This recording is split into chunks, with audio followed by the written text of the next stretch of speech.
రాష్ట్ర ప్రభుత్వం పేద మహిళలు ఆర్థికంగా అభివృద్ధి చెందేందుకు అమలు చేస్తున్న వైఎస్ఆర్ ఆసరా పథకాన్ని అర్హులైన వారంతా సద్వినియోగం చేసుకోవాలని విశాఖ దక్షిణ నియోజకవర్గ ఎమ్మెల్యే వాసుపల్లి గణేష్ కుమార్ తెలిపారు. బుధవారం నియోజకవర్గంలోని టర్నర్ చౌల్ట్రీలో ఏర్పాటు చేసిన వైఎస్ఆర్ ఆసరా కార్యక్రమంలో ఆయన పాల్గొని మాట్లాడుతూ ప్రభుత్వం ఎన్నికల సమయంలో ఇచ్చిన ప్రతి మాటను అమలు చేస్తుందని, కావాలనే కొన్ని పత్రికలు, కూల మీడియా ప్రభుత్వంపై లేనిపోని విమర్శలు, ఆరోపణలు చేస్తున్నాయని అన్నారు. మళ్లీ సీఎం జగన్ అధికారంలోకి వచ్చే విధంగా మనమంతా ఐక్యతగా ఓటు వేయాలని ఆయన కోరారు.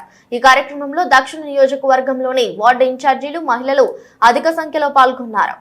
ఇప్పుడు లబ్ధిదారులు వైఎస్ఆర్ ఆసరా సంబరాలు ముఖ్య అతిథిగా విచ్చేసిన ఆనరబుల్ పేరు పేరున ధన్యవాదాలు తెలియజేసుకుంటున్నాను. అక్క చెల్లెమ్మలు అందరూ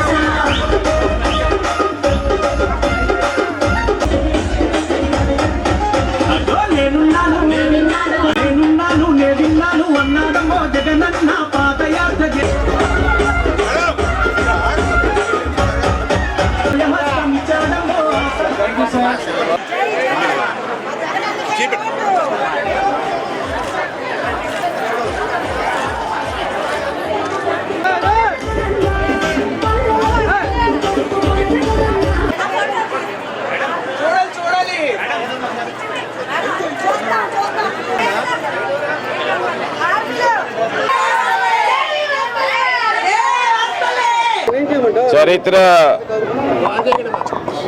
ఎరగని ఆసరా పథకం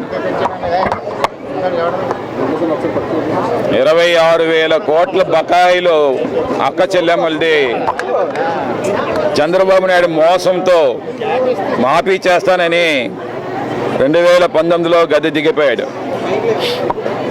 జగన్మోహన్ రెడ్డి గారు ప్రజా సంకల్ప యాత్రలో పార్టీ శ్రేణులు దిక్కులు పెక్కచెల్లేలా చేస్తున్న జై జగన్ నినాదాల మధ్య చెప్పిన మాట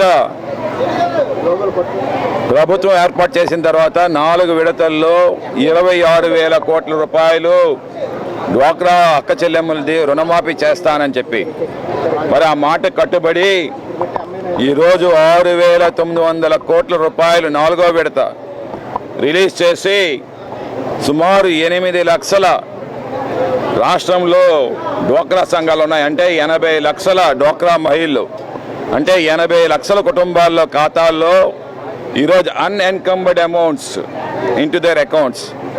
అంటే బ్యాంక్ రుణం ఉన్నా కానీ బ్యాంకర్లు ముట్టుకోవడానికి వీల్లేదు. ఈ డబ్బులు లబ్ధిదారులకే హక్కు.